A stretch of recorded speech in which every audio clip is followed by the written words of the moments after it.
Welcome to Videocast 1 of the Musicuentos Black Box Podcast. The Musicuentos Black Box Podcast is a collection of media resources intended to form an easy access, easy to understand bridge between quality second language acquisition research and teacher practice in the world language classroom. The Musicuentos Black Box Podcast is co-sponsored by musicuentos.com and Indwelling Language. This episode is developed and presented by me, Sarah Elizabeth Cottrell, teacher, research enthusiast, and the blogger behind musicuentos.com. The topic of this episode is actually a chapter in a book. Specifically, it is chapter 21 in the Handbook of Language Teaching, edited by Michael H. Long and Catherine J. Dowdy, and published in 2011 by Wiley Blackwell. The author is Michael Long himself, and the title of the chapter is Methodological Principles for Language Teaching.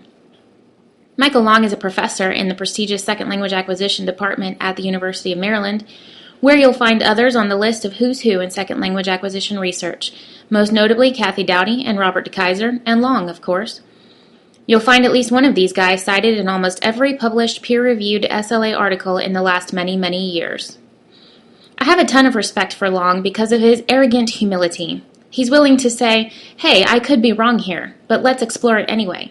And at the same time, he puts the claims out there and says, look, the research makes a good case for this, so listen up. Plus, you've got to love the way he writes, using words like chutzpah and giving us credit for the 101 tactical decisions teachers must make as even the slowest lesson unfolds. From the outset, I also want to say that Long is making a distinction here between language teaching and language acquisition, and I so appreciate that call, because I believe that we simply cannot create an effective acquisition experience in the typical world language classroom. We need to access acquisition principles as much as possible, but also to figure out how to speed up the process if we can. Just keep in mind, as Long proposes principles to guide us, he's proposing them for us in a classroom, and that's an important distinction. To walk you into Long's chapter in this textbook, let me ask you a question. What method do you use in your language teaching? Perhaps you are an avid proponent of TPRS, teaching proficiency through reading and storytelling. Terms like PQA and circling perk up your ears immediately. Perhaps you've been in this field for decades and are still convinced that the audiolingual method is the way to go. Maybe you've never even heard of the laundry list of brand name methods preached over the years. Silent way, direct method, total physical response, natural approach, Suggestopedia, yes, that's a thing, counseling, learning, and more. New names are trademarked every year, it seems. But here's what Long wants us to realize from the start. Yes, there's a whole lot of variation in what we say we do in the classroom, but what we actually do is a different story. Talking about methods is like considering a pendulum swinging from one end to the other. Long calls one end of this pendulum swing synthetic methods. They present students with rules and pieces of language and ask students to put the language together using these bits of information. This is what Long calls a focus on forms. Think S on the end for synthetic. This is terminology Long and his colleagues are rather famous for and probably most often cited on. This focus on forms with an S in which the syllabus is written without regard to students' current or future needs. And why doesn't that textbook chapter on present progressive tense actually work? Because attempting to impose a preset series of linguistic forms is largely futile. It only works for those who are ready. And it's counterproductive. If it's unlearnable, it's frustrating, and it impoverishes input and output opportunities. Also, let's not let those approaches convince us that kids can master forms in one step, or learn individual functions like present tense and gerunds and pronoun placement separately, but all at the same time. These synthetic approaches, a focus on forms, Long says, are enshrined in commercially public textbooks. Can I get an amen? The other end of the pendulum is what Long has espoused for quite some time, a focus on form, no S. I know it's confusing, but remember forms, S, synthetic, here are the pieces, now you put it together. But focus on form, no S, not synthetic. On the other hand, Long calls these approaches analytic. The teacher presents students with the language, and according to how ready they are to acquire a specific target, this is called respect for the internal syllabus, they analyze it, identify patterns they can acquire, test, and actually put to use. Maybe, when they're ready. Long is speaking my language here. I am a huge advocate of patterning comprehensible input as a way to fight our time problem. So there you have it. Focus on forms methods, focus on form methods, a pendulum swinging from one end to the other. But what difference does it make? Well, maybe if we were practicing what we preached, it would be easier to tell. But get this. When researchers look at real lessons in real classrooms, they find something very interesting. What we are actually doing in the classroom is often rather similar, regardless of the method's label attached. And so you can guess what happens. Studies can't find sustained differences in student achievement. Based on this finding, Long's conclusion is that method is not the right term to use. Instead of talking about what methods we use, we should start identifying and advocating a set of methodological principles that inform whatever it is we're doing in the classroom, regardless of what we're going to call it. Because what's the alternative? As Long points out, the research in second language acquisition is way behind other fields like, for example, medicine. And it's super difficult at this point to say unequivocally that this is the way it works. So we should just throw our hands up in the air and give up, right? Keep bouncing around doing whatever we hope might work and let the results fall as they will? No, says Long, we need to posit some principles. And the important thing is what they're based on, which should not be the pundits' or publishers' desire for a healthier bank balance. No, he's defining methodological principles, which he calls MPs, as universally desirable instructional design features, motivated by theory and research findings in SLA. Notice the words instructional design there. That's important. As Long says, we're differentiating here between principles in second language acquisition, which tell us what is necessary and sufficient, as opposed to principles for teaching, which would tell us what is efficient in teaching language.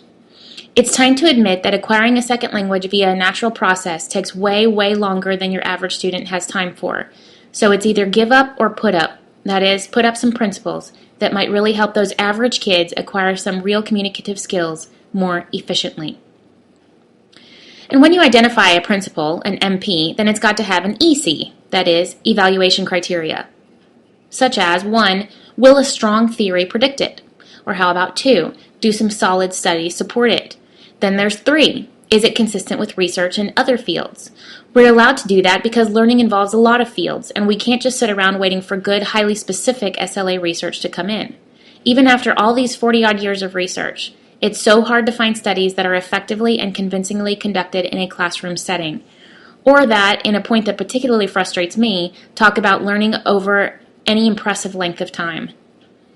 So you propose an MP, then you support it with ECs, and then it informs your PPs. That is, your pedagogic procedures. What you actually do in your classroom, your methods, which according to Long, should be best left to the classroom teacher, typically the expert on local conditions. Thank you, Michael. Thank you very much. The end. Wait, but there's a burning question out there, right? What actually are Long's principles? Well, I'll tell you that what we've talked about so far is the real meat of the chapter, but Long does include, in a chapter-ending accompanying table of all things, his MPs, and a few of them are used as important examples in the article, so I'll include them here too. Because I know how you feel. I spent the chapter thinking, all right, Michael, we need MPs. What are they? So deep breath, here we go. And keep in mind that these principles are not the point of Long's chapter. If you want to know more about how he explains them, you'll have to read up on some more of his and his colleagues' research, especially on task-based language teaching, the internal syllabus, and input processing. Here are Long's 10 MPs, stopping briefly on a few to offer example of ECs and or PPs.